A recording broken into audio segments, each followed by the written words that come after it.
મિત્રો કોઈને આપણે ભેટીએ ને નહીં એકબીજા ભેટતા એટલે ભેટવાથી માતા વરજી પડે. કોઈ માતા નહીં કહે કે માતા વરજી. આવ્યો તમને કિસ્સો કહું કે હું અમારા મેહોણા જવાનું હતું, થોડું કોમ હતું મારે, એટલે પછી જતો હતો ને અમારા ગોઝરે થઈને જતા હતા. એટલે ભાઈ બે અમારા મિત્ર હતા, ઊભા હતા. તે મેં કીધું લે હાથનું બે ભાડે મેં ગાડી પીરાશી કે મારા મેહોણા બાજુ દાબવું હ કીધું બેસી દો હતા. પછી બેઠા બધી વાતચીત કરી કે ભાઈ શું ચાલે છે, કેવું ચાલે છે તમારા ઘરમાં, બધા મજા બધી આપણે કોમન વાત કરીએ. પછી થોડા દુઃખી જોડે મેં કીધું કોઈ તકલીફ લાગે છે તમને? એટલે પછી એમને કીધું ખાલી તકલીફ તો જોરદાર છે. એટલે કે થયું છે શું કહેવા તમે કે મારા છોકરાની એમ કે છોકરો પરણાયેલા 2-3 વર્ષ જેવું થયું છે અને 12 મહિના હારી રહીને પછી હારી મોદી રહે ને ગમે ત્યારે રાતમાં ઉઠીને ધૂણવા માંડે. ધૂણવા મને ચીકારિયા પાડે ને બધું આડોળું બોલ્યા કરે.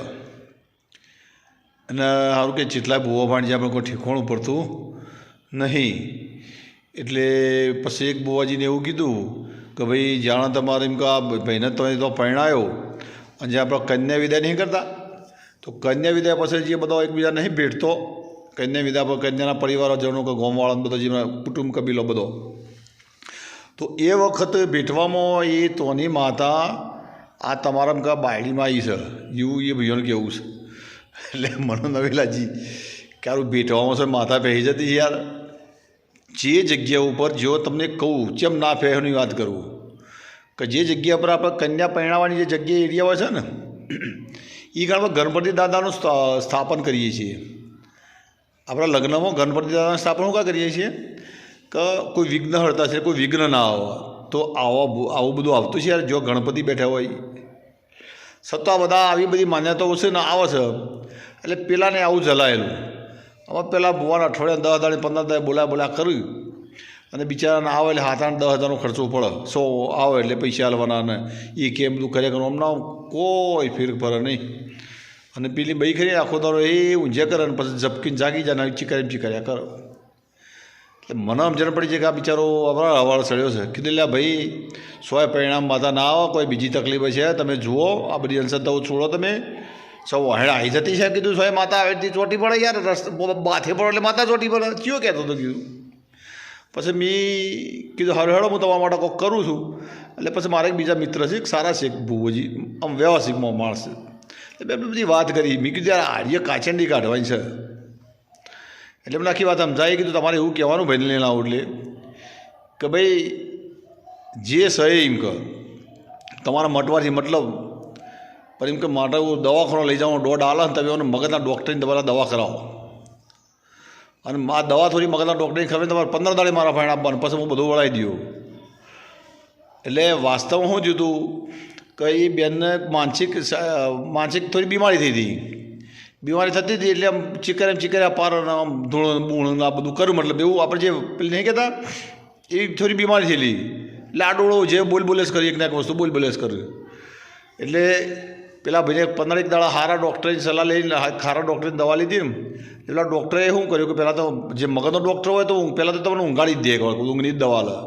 એ તમારા મગજના જે વિચારો એકદમ શાંત થઈ જાય, એકદમ મગજ તમારું સાયલન્ટ થઈ જાય, સ્ટેબલ થાય તમારું મગજ. અને આ રીતે ધીરે ધીરે બેન ખરો ને એમને દવા ચાલુ રાખી એટલે એના હિસાબે ધીરે મગજ શાંત થવા માંડ્યું અને ધીરે લાઈન ઉપર આવવા માંડી. એટલે 15-20 દાડા એટલે ખાસો ફેર પડ્યો. એટલે પહેલાં મને ફોન કર્યો કે મારે પેલા ભુવાજી બાધારો પહેરાડો. તો મેં કીધું સારું હોય તો સારું. તે પછી મેં આ ભુવાજીને ફોન કર્યો, ભુવાજી મેં આવીએ તાણ પેલી માતા કાઢવાની છે પેલી ચોટી દઈએ. ભુવાજી હતા હોશિયાર હતા, એ કે બરાબર આવો થઈ તાર. એટલે પછી એમને કીધું કે ભાઈ એમ કે આ બધું કીધું અમારે મટી ગયું કે હું અમારે રેડી થઈ ગઈ છે. એટલે પછી એમને કીધું કે બહાર કશું લેવું નહીં, ખાલી તારે તમારા મંદિર એક થાળી ચડાવી જઈશું અને તમારે મજા.